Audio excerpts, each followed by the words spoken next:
que Père, nous soyons meilleurs que nous le sommes. Au nom de Jésus. Amen. Amen. Aujourd'hui, nous sommes toujours dans notre thème de fécondité.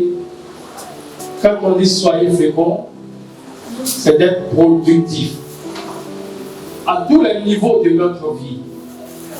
Que nous soyons à la maison, au travail, que nous soyons en voyage, partout où nous sommes, nous devons être productifs. Quand je parle de productivité, ce n'est pas seulement les retours sur investissement, mais on peut être productif même dans son comportement, son caractère. Et ce matin, le thème que je vais aborder va toucher plus aux couples et à nos familles. La productivité dans les couples. 17 choses à ne pas dire dans un couple. C'est le thème de mon message. 17 choses que vous ne devez pas dire entre couples. Vous savez, la Bible nous dit que la femme sage bâtit sa maison, mais l'insensé renverse. On pourrait aussi dire que l'homme sage bâtit sa maison, mais l'insensé aussi renverse sa maison. J'ai l'habitude de dire ici que tout succès commence à la maison. Alléluia. Amen. Tout ce qui est succès commence à la maison. L'éducation commence à la maison. Alors pour être productif, c'est à partir de la maison que déjà tu poses les bases de la productivité. Déjà personnelle, ainsi pour tes enfants et pour ton foyer. Dieu a dit qu'il n'est pas bon que l'homme soit seul et doit quitter sa famille pour être avec quelqu'un. Il a dit que les deux deviennent non seulement une seule chair, mais les deux doivent pouvoir être compatibles, pouvoir s'entendre, afin de pouvoir donner une bonne éducation aux enfants et être meilleurs dans la société. C'est pour cela, la Bible nous dit également, dans le livre de Galates 5 au verset 22, Galates chapitre 5 verset 22, le fruit de l'esprit. Je vous ai déjà enseigné ici que le fruit de l'esprit touche à 3 aspects de la vie de quelqu'un. Le premier aspect auquel il touche, c'est nos émotions. Nous devons centrer nos émotions sur Dieu. La Bible dit qu'on doit aimer Dieu de tout notre cœur. Le cœur, ce sont les émotions. Et pour cela, il va dire, tu dois avoir premièrement l'amour. Les 3 premiers fruits qui concernent, disons, l'émotion, il y a l'amour. L'amour de Dieu et puis l'amour de ton prochain. Tu ne peux pas être en couple sans avoir l'amour de ton prochain. Ton premier prochain dans un couple, c'est celui avec qui tu vis. Donc l'amour. Après l'amour, vient la joie. Et ensuite la paix. Voilà les 3 premiers qui touchent nos émotions. Les 3 autres qui sont au milieu touchent nos actions. Touchent nos actions. Donc, il va dire dans le fruit de l'esprit, les 3 qui touchent nos actions, c'est quoi? C'est la patience. Parce que quand tu n'es pas patient, tu peux garder beaucoup de choses. C'est la patience. Après la patience, il faut être bon. La bonté et la bienveillance. Quand tu es patient, tu peux être à la fois bon et bienveillant. Bienveillant, c'est t'occuper des petites choses. C'est-à-dire que tu veilles bien à quelqu'un. On appelle ça aussi la bénignité. Et le 3e groupe, puisque c'est 9, va toucher à ton caractère, à ton comportement, à tes attitudes. Le fruit de l'esprit que tu dois chercher là, c'est de pouvoir avoir la maîtrise de soi. Il faut savoir te maîtriser. Il y a des gens qui ne savent pas se maîtriser. Il faut savoir également avoir de la douceur. Il ne faut pas être brutal. Et puis, il faut pouvoir également être, comment dirais-je, fidèle et bon. Amen. Amen. Avoir confiance. Si tu as confiance, tu ne vas pas être brutal et tu vas savoir te maîtriser et tu vas chercher à comprendre. Donc, je vais voir 17 choses qu'il ne faut pas dire dans un couple. Déjà, Proverbe 18-21 nous dit que la mort et la vie sont au pouvoir de la langue. Quiconque l'aime en mangera le fruit. Ta bouche est quelque chose que tu dois d'abord maîtriser. Jésus même dit que ce n'est pas ce qu'on met dans la bouche, la nourriture qui souille l'âme. Parce que dans l'Ancien Testament, on a dit qu'il y a des animaux qui vont manger un but et tout ça. Donc il est en train d'enseigner que ce n'est pas ce que tu manges qui va te souiller, mais c'est ce qui sort de ta bouche. Parce que ce qui sort de ta bouche vient de ton cœur. Il est écrit également dans Romains que c'est du cœur. Et c'est en croyant du cœur qu'on parvient au salut. Et c'est en confessant de la bouche. Donc en croyant du cœur, on parvient à la justice, mais en confessant de la bouche, on parvient au salut. Donc le salut vient de par ta bouche. Donc maîtrise ta bouche. Qu'est-ce que tu dis quand tu es à la maison? Apprenez à ne même plus parler par plaisanterie. Parce que la Bible nous dit que ton oui soit oui, que ton non soit non. Arrête de plaisanter. Même les histoires drôles qui sont des mensonges. Fais un effort, tu es un chrétien, tu es la lumière. Alléluia. Amen. Vous allez dire que je suis du lait. Mais c'est comme ça qu'on bâtit un caractère. Jacques va dire que la langue est dangereuse. C'est comme un feu qui peut prendre, qui peut brûler toute une forêt. Et c'est pour pouvoir dompter, si tu peux dompter la langue, tu peux dompter ton caractère. Parce que généralement, même avant de faire parler, c'est la bouche qui commence. Et quand on arrive à un certain niveau, la main vient maintenant. Donc maîtrise ta bouche. Maîtrise ta bouche. La mort et la vie sont au pouvoir de la langue. Il y a des gens qui ont tué leurs enfants avant même qu'ils soient grands. Comment? Tu vaux rien. Tu es nul. Pourquoi j'ai eu un tel enfant? Dieu, qu'est-ce que je t'ai fait? Te parlant comme ça à un enfant de 2 ans, 3 ans, ça reste, ça marque. Vous savez, on a des réservoirs émotionnels. En nous, il y a ce qu'on appelle des réservoirs émotionnels. Et ces réservoirs émotionnels sont remplis de ce qu'on met là-dedans. Voilà pourquoi vous pouvez trouver une femme qui a tellement été blessée par ses parents, par son papa, sa maman, pendant son enfance, ça a bâti son caractère. Et quand elle vient dans un foyer, ce caractère-là est là. Et si toi, le mari, tu dois en rajouter, ce mariage ne peut pas aller loin. Ça ne peut pas aller loin. Parce que là, ça va devenir des clashs à tout moment. Alléluia. Amen. Est-ce que quelqu'un m'écoute? Amen. Dans 1 Corinthiens 13, au verset 5, il est écrit: elle ne fait rien de malhonnête. Je dis l'amour, elle ici là c'est l'amour. L'amour ne fait rien de malhonnête. L'amour ne cherche pas son intérêt. Elle ne s'irrite point. Elle ne soupçonne pas le mal. J'aime bien cette partie du 1 Corinthiens 13, verset 5. Et ça rejoint le premier texte que j'ai lu dans Philippiens 4. Que tout ce qui est bon, honorable, soit l'objet de vos pensées. Ici, il dit que l'amour n'est pas malhonnête. 2 personnes malhonnêtes, chacun croit qu'il est intelligent plus que l'autre, ne peuvent pas marcher ensemble.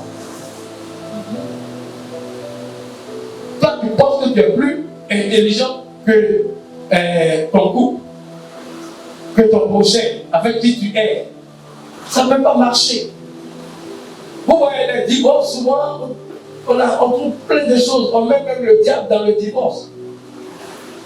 Oui, le diable peut être dans le divorce, mais il est d'abord dans ton caractère. Et comme il est dans ton caractère, tu le mets dans ton couple. La dernière fois, j'ai prêché ici et j'ai dit que la Bible dit qu'une femme peut gagner son mari qui est païen par son comportement.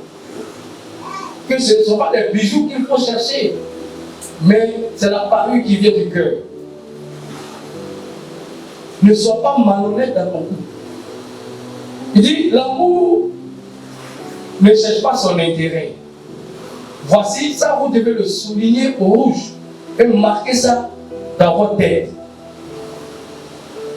Souvent on dit, je viens là-bas pour pouvoir être aimé ou bien aimer l'autre.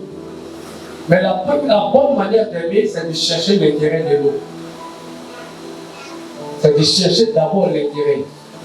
De te laisser même, de t'oublier toi-même, pour que tu cherches l'intérêt de l'autre. Alléluia. Amen. Alléluia. Amen. Bien-aimé, cherche d'abord ton intérêt. Et c'est ça le vrai amour. Vous savez souvent, moi il m'arrive très souvent de ne même pas avoir d'argent sur moi. Parce que dans mon ADN, je ne peux pas être là et puis par exemple un enfant a faim. Il y en a qui s'affichent. Il y a des gens comme ça. Ou bien ceux qui sont autour de moi ont faim. Je préfère moi avoir faim que les autres vont avoir faim. Souvent, je le fais. Ceux qui vivent avec moi le savent. Je le fais. Souvent, c'est dur. Mais je vais prendre dans ma réserve pour pouvoir à leurs besoins. Et très souvent, moi-même, je me prive. Je m'en fous. Je suis fait comme ça, je peux manger.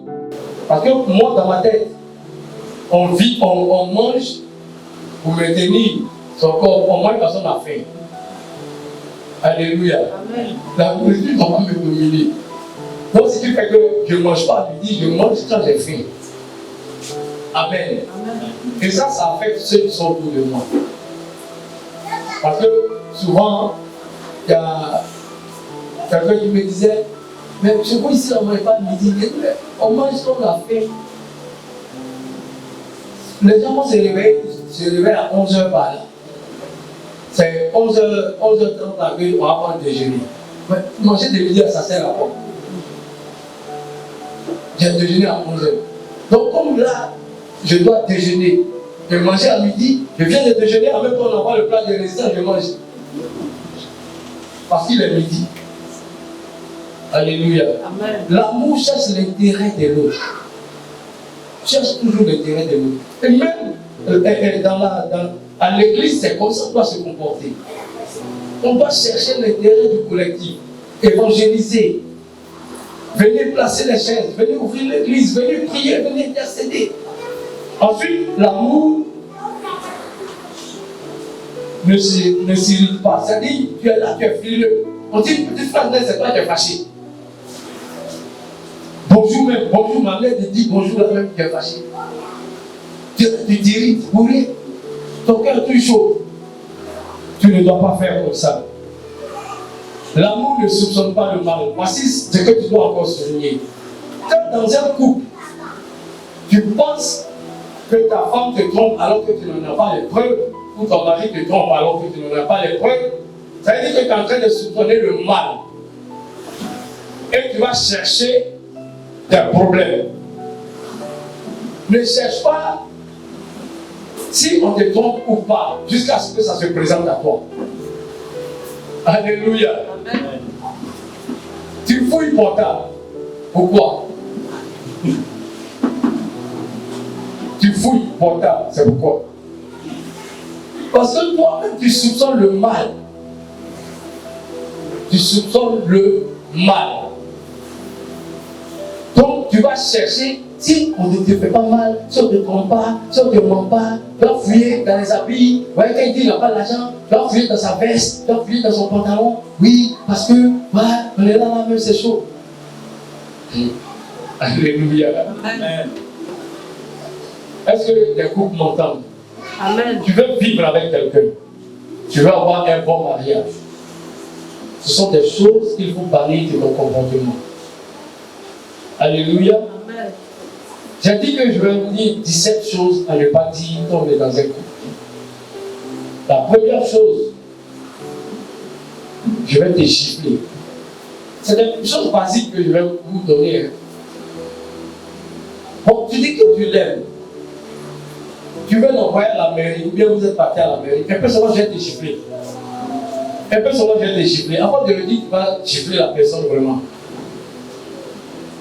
Et puis après, tu es content. Est-ce que quand tu gifles, toi-même, tu es fier? Donc on dit oui, je suis fier, ça montre que je suis garçon. Mais tu es femme.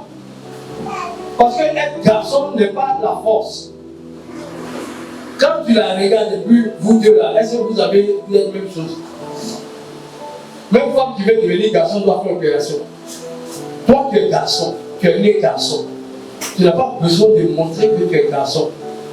Il y a un écrivain qui dit le tigre ne proclame pas sa tigritude. Tu n'as pas besoin de montrer que c'est moi non, c'est moi l'autre. Ça veut dire que tu n'as pas confiance en toi. Parce que quelqu'un qui a confiance en lui, il n'a pas besoin de dire qu'il est garçon. Il n'a pas besoin d'être violent. C'est l'intelligence qui fait l'homme. La sagesse qui fait l'homme. Deuxième chose, je vais demander le divorce. Généralement, ça arrive quand on commence à voir ailleurs. Je vais demander le divorce. Moi, je suis fatigué. Je vais demander le divorce. Pourquoi ici dans ce foyer-là même? Pourquoi je suis ici même? Qui m'a mis ici? Quand je venais là, j'étais aveugle. Alléluia. Amen. Mais je vais demander le divorce. Le divorce va venir. Puisque la vie et la mort sont au pouvoir de la... Donc si tu prophétises le divorce, la prophétie va s'accomplir. Et demain, tu vas aller encore. Comme ton caractère n'a pas changé, comme tu n'as pas le fruit de l'esprit, quand tu vas aller dans un nouveau foyer, c'est la même chose. Tant qu'il n'y a pas de changement en toi, il n'y aura jamais de changement autour de toi. Le changement commence d'abord en soi. C'est à cause de ça que nous venons à l'église. Dieu dit nous devons être transformés par le renouvellement de l'intelligence. La Bible nous dit que quand nous sommes en Christ, nous sommes une nouvelle créature. Mais tu es une ancienne créature et tu es dans le foyer avec ton ancienneté. Alléluia. Amen. Je parle à quelqu'un ce matin. Amen. Troisième chose, espèce d'idiot. Hein? Donc toi tu as épousé un idiot ou bien une idiote. Bon, si tu es le plus intelligent, il ne faut pas te marier. Paul a dit que lui, pour l'excellence de Dieu, lui ne va pas se marier. Il ne s'est pas marié. Il s'est consacré à Dieu. Alléluia. Amen. Tu ne peux pas aller dire à ton époux ou à ton épouse qu'elle est une idiote. À ta fiancée, à ton fiancé qu'il est idiot. Comme il est idiot, il va se comporter comme un idiot. La vie et la mort sont au pouvoir de la langue. Amen. Amen. Maîtrisez votre manière de parler. Maîtrisez votre manière de parler. Même en amusement. Oh là, mais c'est un sauvage, hein? Et vous trouvez ça normal, chrétien. Il y a des choses sur lesquelles tu dois travailler. Venir à l'église, c'est bien d'adorer, c'est bien de louer, c'est bien de danser pour Dieu, c'est bien de prier. Mais on doit faire toute forme de prière, c'est ce que la Bible nous dit. Tu dois prier d'abord pour que Dieu prenne possession de toi-même. Tu dois pouvoir dire, ce n'est plus moi qui vis, c'est Jésus qui vit en moi. Alléluia. Amen. Quand Jésus disait aux pharisiens hypocrites, c'est parce qu'ils étaient vraiment hypocrites. Jésus parlait pas au hasard. Parce que c'était des gens qui faisaient semblant. Comment ils peuvent venir devant Jésus et puis lui montrer une pièce et puis lui demander est-ce que c'est normal qu'on paye les cours? Ils sont hypocrites. Bouddha il appelle Rabbi, maître, Seigneur. Et il dit Seigneur, Seigneur, est-ce qu'on va payer les cours? Piège pour qu'ils disent on ne paye pas les cours et puis on va aller dire au roi que Jésus dit on ne va pas payer les cours et puis on va le prendre. Voilà pourquoi ils étaient hypocrites. Alléluia. Amen. Tu ne peux pas être dans ton foyer ou dans ton couple et puis sortir des mots tels que espèce d'idiot. Quatrièmement, tu es un cas désespéré. Dis à ton, vraiment c'est pas la peine. Toi-même tu es un cas désespéré. Et puis tu penses que comme tu es garçon, tu es en train de montrer que tu es un garçon comme ça. Ou bien comme tu es une belle femme, tu es en train de montrer que tu es une belle femme. Tu es un cas désespéré à ton homme. Ou alléluia. Amen. Tu es un cas désespéré. Mais si il est un cas désespéré, ça produit quoi? Le divorce, la séparation. Cinquièmement, pour aller un peu plus vite, tu ne sers à rien. Dans la maison ici, en même temps, tu sers à quoi? Vous savez, quelqu'un peut travailler et puis perdre son emploi. Vous pouvez vous trouver, il travaille, et puis un problème peut arriver, il perd son emploi. Il peut perdre son emploi parce que peut-être il est tombé malade, ou bien il a eu un accident, ou bien on l'a licencié simplement. Et comme la situation est devenue difficile, je lui dis maintenant il est un cas désespéré. Au lieu de prier avec lui, au lieu de le soutenir, l'amour, que tout ce qui est bon, aimable, soit l'objet de vos pensées. Amen. C'est ce que j'ai lu. Tout ce qui est digne d'approbation, soit l'objet de vos pensées. Comment tu peux regarder ton mari? Pourtant il travaillait. Comme il a perdu le travail, il est devenu un cas désespéré. Ou bien comme il n'a pas de travail encore, il est un cas désespéré. Et cela sort de ta bouche. Ça le blesse. Ça le blesse. Ce sont des choses qui marquent. Demain quand il est bien, ça va te ressentir ça. Ou bien elle va te ressentir ça. Bon, là comment tu bâtis ton foyer? Parce que quand on dit on bâtit, on met une brique, on prend une autre brique, on met du ciment, on met des fers à béton, on met des poteaux, que ça soit solide. Mais tu ne fais que dire que tu es un cas désespéré. Tu ne sers à rien. Je regrette de t'avoir épousé. C'est à cause de mes enfants, je suis là.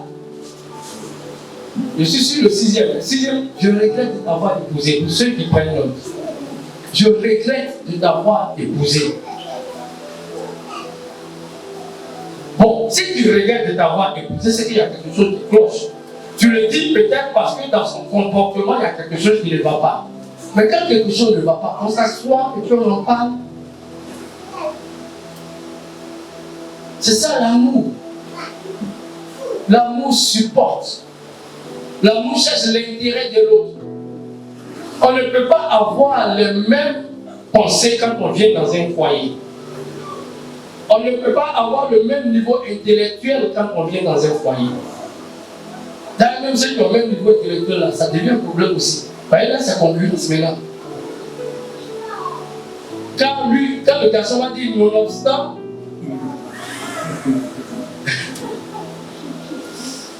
dit nonobstant, quel va employer le mot nonobstant? Tu vas dire, moi je te donne une expression idiomatique. Vous êtes trop intellectuel. Alléluia. Amen. Est-ce que je parle à quelque chose? Amen. Alléluia. Amen. Ce n'est pas le niveau intellectuel qui détermine le couple, c'est le cœur qui détermine le couple.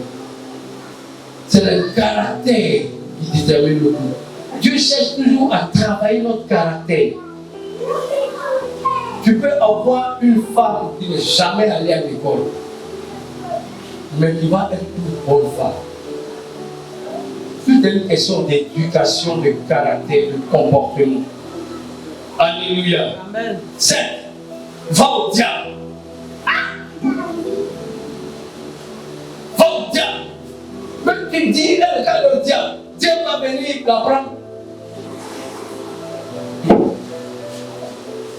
L'amour et la vie sont au pouvoir de la langue. 8. Tu regardes à une église, c'est ça être un homme. Donc si on peut te dire tu es garçon. Les autres parlent aussi de parler. Donc si on peut te dire tu es garçon. Là c'est pire. C'est deux pieds couchés. Toi si on te peut te dire que tu es femme. Bon.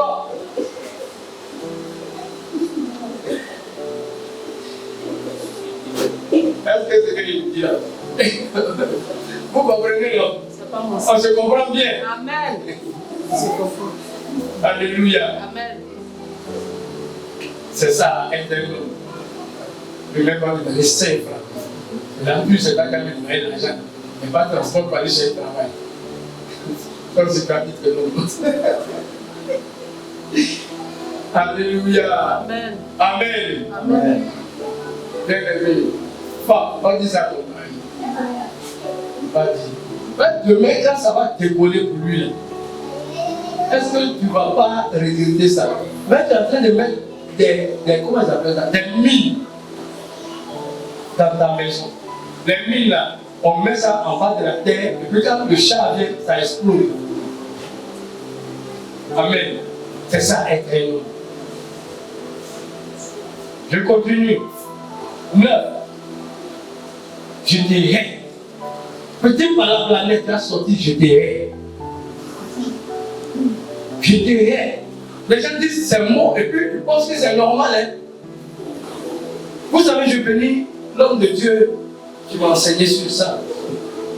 C'est des détails. C'est le moteur d'Adewa Mills. Et voilà. Vous voyez, vous êtes au groupe. Voici les paroles qui sortent de vos bouches. Là, oui, 17. C'est les 17 que je suis en train de vous donner. Quand j'ai vu ça, quand j'ai entendu, je sais que c'était tellement vrai. Que ce sont des choses sur lesquelles il faut travailler. Je ne te dis pas pour t'accuser, je te dis pour que tu changes. Je ne te dis pas pour te condamner. Je te dis, parce que si tu te retrouves dedans, c'est que Dieu est en train de te dire pour changer ça. Alléluia. Amen. Donc, quand ton mari va au diable, c'est ça, être un homme, je te hais. 9, je te hais. 10, pourquoi est-ce que tu ne peux pas être comme un père? Donc, ton mari n'a qu'à ressembler à quelqu'un d'autre. Pourquoi? Comment tu as fait pour l'envoyer chez toi? Fallait aller épouser un tel là. Ou bien une telle. Ne compare pas ton épouse à une autre femme. Ne compare pas ton époux à un autre homme. La Bible dit que celui qui a trouvé une femme a trouvé le bonheur. Tu ne peux pas trouver une femme et puis trouver le malheur. Comme je l'ai dit, le couple se bâtit. Quand on dit on bâtit, on bâtit le caractère. On bâtit la manière d'être. Voilà pourquoi souvent, avant de te marier, il faut être fiancé. Ces choses-là, on les règle pendant les fiançailles. Parce qu'une fois on est marié, en tout cas, ce qui concerne les chrétiens, tu ne dois plus divorcer. Et c'est pour cela également la Bible te dit qu'il faut chercher un homme converti. Dans le christianisme, là, il n'y a pas copain-copine. Il n'y a pas copain-copine, il y a fiançailles. Et quand on dit fiançailles, c'est pour travailler sur les choses, les incompatibilités. Si on voit que ça ne peut pas, là, on n'est pas encore dans le mariage, on se sépare. Mais souvent, les gens se marient à cause du sexe et de la beauté physique. Et quand tu as marié le sexe et la beauté physique, le caractère non converti rentre dans ta maison avec le sexe et la beauté physique. Est-ce que quelqu'un m'écoute? Amen. On fait entrer un caractère, non pas le sexe et la beauté physique. Il y a des filles qui sont moches, mais qui sont très bonnes en termes de caractère. Alléluia. Amen. Amen. 11. J'ai dit 10 ans pour ceux qui marquent. 11. Tu es laid. Tu es une sorcière. Tu es laid.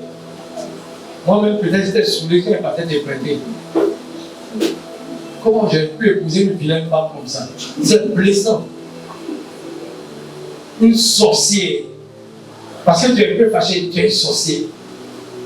Tu es une sorcière. Comment tu vas dire à ta femme qu'elle est une sorcière?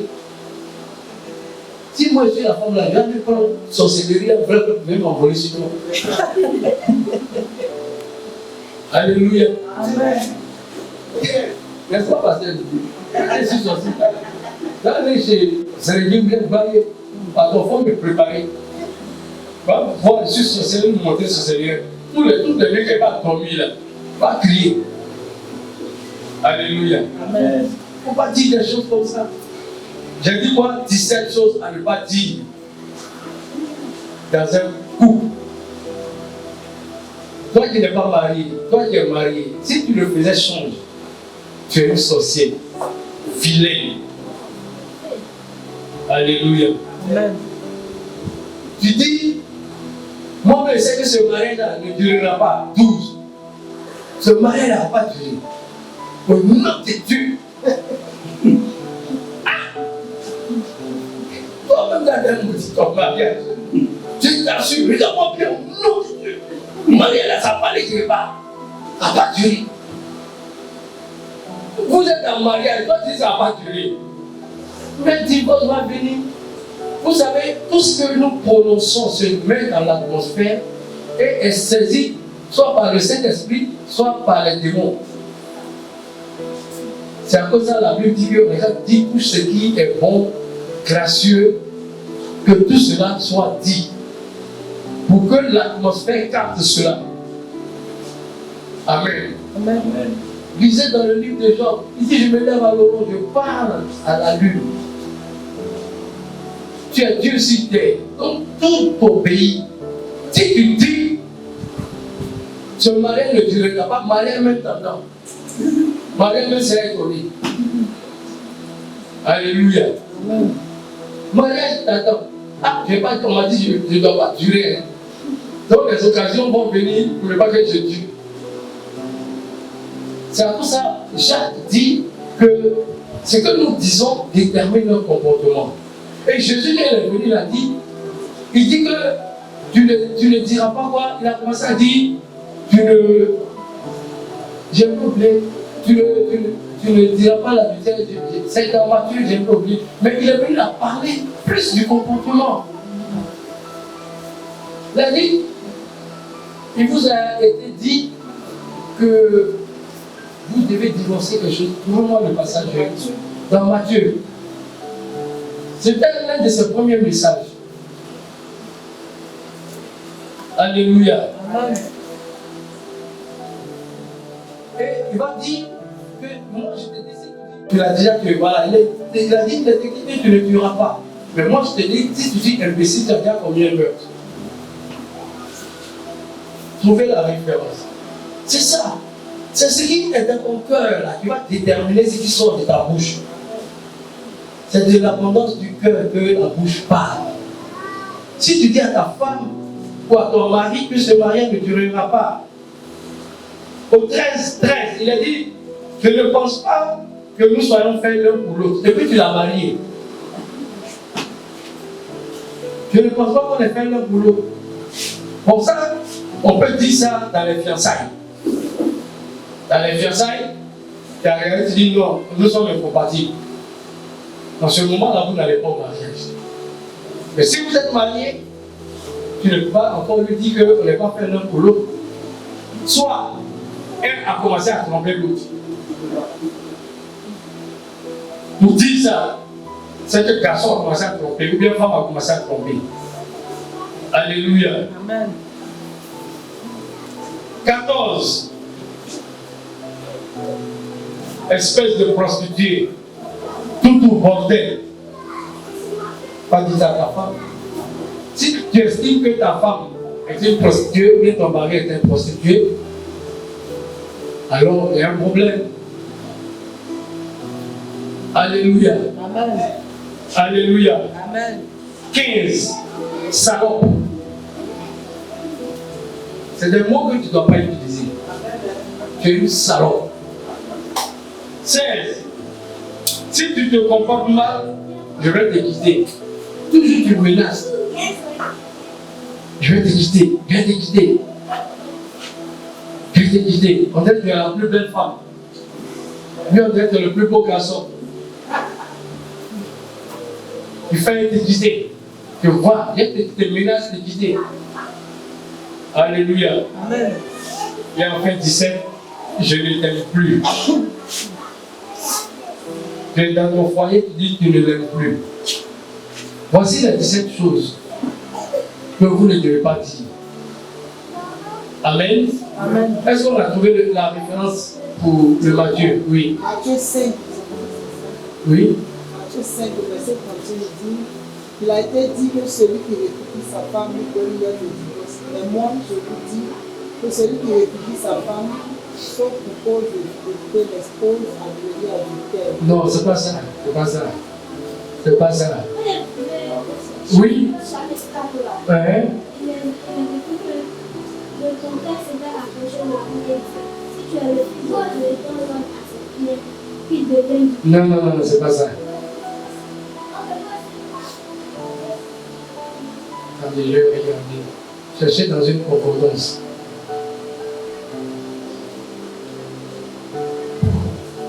Alléluia. Je vais répéter les 17 choses, mais laissez-moi retrouver le. Je vais regarder dans une concordance.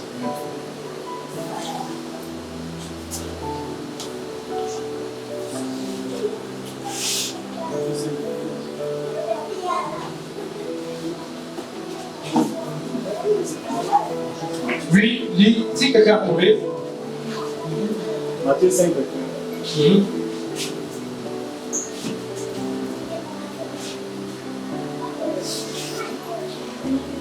Vous avez appris qu'il a été dit à nos ancêtres, Voilà. tu ne commettras pas de meurtre. Tu ne commettras pas de meurtre. Si quelqu'un a commis un meurtre, il en répondra devant le tribunal. Non, c'est pas ça. Oui, c'est ça, ça continue. Oui, continue. Autre version. Oui, vas-y. Eh bien, moi, je vous dis, celui qui se met en colère contre son frère en répondra devant le tribunal. Celui qui lui dit imbécile Voilà, c'est ça. conseil. Mmh. Et celui qui le traite de fou est bon pour le feu de l'enfer. Amen. Vous voyez, Jésus parlait au cœur. Parce que c'est de l'abondance du cœur que la bouche parle. Quelqu'un qui vient te dire imbécile et puis il dit je me suis trompé, c'est qu'il a un problème. Il ne s'est pas trompé, il le pensait. Alléluia. Amen. Alors, voici les 17 choses que j'aurais voulu partager avec vous. Je répète. Premièrement, je vais te gifler. Deuxièmement, je vais demander le divorce. Troisièmement, espèce d'idiot. Quatrièmement, tu es un cas désespéré. Cinquièmement, tu ne sers à rien. Sixièmement, je regrette de t'avoir épousé. Septièmement, va au diable. Huitièmement, c'est ça être un homme. Neuvièmement, je te hais. Huitièmement, pourquoi est-ce que tu ne peux pas être comme un tel? Onzièmement, tu es laide, sorcière. Douzièmement, ce mariage ne durera pas. 13, je ne pense pas que nous soyons faits l'un pour l'autre. 14, prostituée. 15, salon. 16, si tu te comportes mal, je vais te quitter. Et 17, je ne t'aime pas. 1 Corinthiens 13, 17 dit, l'amour excuse tout, l'amour croit tout, l'amour espère tout, l'amour supporte tout.